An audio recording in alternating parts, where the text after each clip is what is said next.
বন্ধুর গার্লফ্রেন্ড নিয়ে আড্ডা দিতেছি, ঠিক আছে? আজ এরা ক্যাচাল করবি না, কমেন্টে ঝামেলা করবি না, কয়ে দিলাম আইডি খাইয়া দিম। কমির পোলা জবান এক কথা, বুঝছস না ব্যাপারটা? জায়া বান্দা লয় আই ফটকারে চোরে চালে কট খায় রে।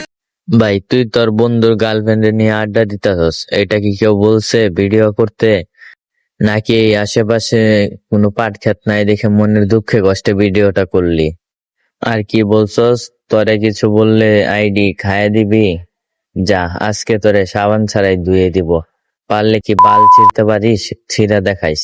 শুধু তোকেই না, তোর মতো আরো কিছু বন্ড হুজুরদেরকে ভরা হবে এই ভিডিওতে।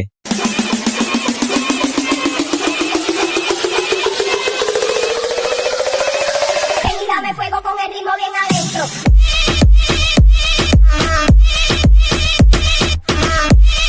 So hello brother and sister, welcome to advance name. তো কেমন আছো তোমরা? আশা করি সকলে বরাবরের মতো খুবই ভালো আছো। আর আজকের ভিডিও থাম্বনেল এবং টাইটেল দেখে বুঝে গিয়েছো কোন টপিকে আজকে কথা হবে। আর আজকে যেই সব হুজুরদেরকে ধরবো, ডাইরেক্ট বাপ দেখায়া ছাড়বো। তো সকলে রেডি তো? তো আর কেন করি দেরি, সোজা ভিডিও শুরু করি।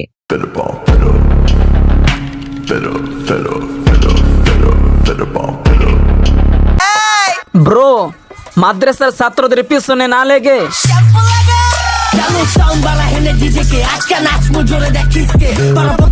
সমস্যা নাই ব্রো, শ্যাম্পু লাগিয়েই তোমাদের মতো আবাল হুজুরদের পিছনে দিব ঠাপ, ডিরেক্ট ডেকে দিবে বাপ। টিকটকে এখন খালি সবাই শ্যাম্পু লাগাইতেছে। ভাই এই কাজটা কইরেন না আপনারা। দোকানে কবে না জানি 2 টাকা দামের শ্যাম্পু 5 টাকা হয়ে যা।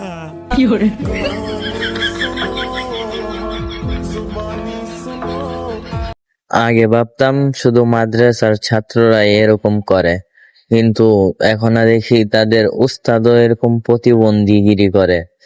যেখানে নিজের ছাত্রকে শাসন করার কথা, সেখানে ছাত্রকে নিয়ে শ্যাম্পু লাগাই। জানি আমার কথা বিশ্বাস করবে না, কিন্তু আমি প্রুফ ছাড়া কথা বলি না।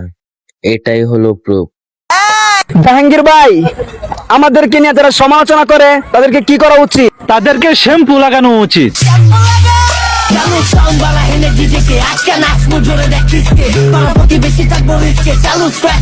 এই হুজুরের সাথে যে মাদারচোদটা আছে না, ওকে তো কত কিছুই বলা হলো, কিন্তু মাদারচোদটা আর শুধু রইল না, এরকমই রইল।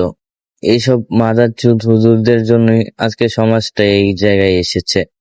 এখন আর যদি তুমি একজন মুসলমান মেয়েকে বলো তুমি টিকটক করো কেন, এসব করা তো ভালো না, এসব তো ইসলামে নেই, তখন আর জানো সে মেয়েটা কি বলবে? বলবে যে সমাজে হুজুররাই করে এরকম, এই সমাজে আমরা আর করবো কিরকম? হুজুররা এরকম করলে দোষ নাই, আমরা করলেই দোষ, আমরা করলে ইসলামে এটা নাই। এটা কি মানা যায়? তোমার ভালোবাসা পেয়ে আজ আমি মুগ্ধ, তাই তো চেকা খাওয়ার লিস্টে আজ আমি অন্তর্ভুক্ত।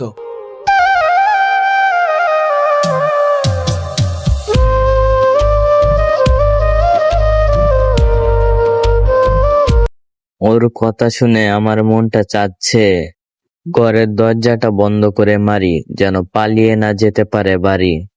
আজ মধ্যবিত্ত বলেই তো তোমার অবহেলার লিস্টে আমি অন্তর্ভুক্ত।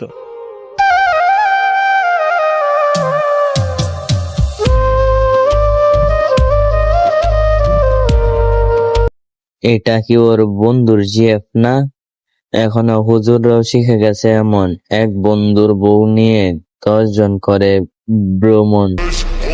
বাজান কৌমি নামক জেলখানার মধ্যে পরিবিধায় আমাদেরকে নিয়ে সমালোচনা করতে সুবিধা হয়, কিন্তু বাজান যখন ওপেন হমু, বেশি না বাজান তোর ফেসটা খায়া দিমু।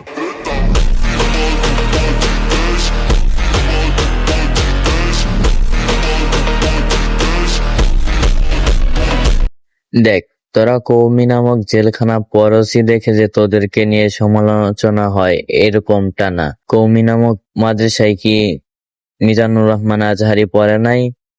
ডক্টর এনায়েতুল্লাহ আব্বাসী, মামুনুল হক, তহজুল হোসেন ভৈরবী, এরা কি মাদ্রাসায় পড়ে নাই? এদেরকে নিয়ে তো সমালোচনা হয় না। তোদেরকে নিয়ে কেন হয়? তার মানে তোদের জন্মে সমস্যা আছে, বুঝে নিতে হয়। আমার কথা খারাপ লাগলে কিচ্ছু করার নাই। দেখ, তোদেরকে তোদের মা বাবা পাঠাইছে পড়ালেখা শেখার জন্য, মানুষকে দিনের পথে আনার জন্য। কিন্তু তোরা টিকটকে এসে নিজেকে নায়ক সালমান খান মনে করে ব্যাকগ্রাউন্ডে একটা গান লাগিয়ে এমন কথা বলস, তোরাই সব। আর আমরা তোদের রাজত্বে উইরা এসে জুইরা বসছি। দেখ, তুই বলছস যদি ওপেন হস তাহলে ফেসটা খেয়ে দিবি। তুই ভাই ওপেন হ। তুই ওপেন হয়ে হাইরা আমাদের কি বালটা ছিঁড়তে পারস? ছিঁড়া দেখা, আমরাও দেখতে চাই তুই কি বাল ছিঁড়তে পারস। বুঝস নাই? আমরা অনেক সরল সোজা, নিতে পারি অনেক ভারী বোঝা। এত সহজে করে দিবা খুঁজা, ঠান্ডা মাথায় পরিয়ে দিবা হাতে মোজা।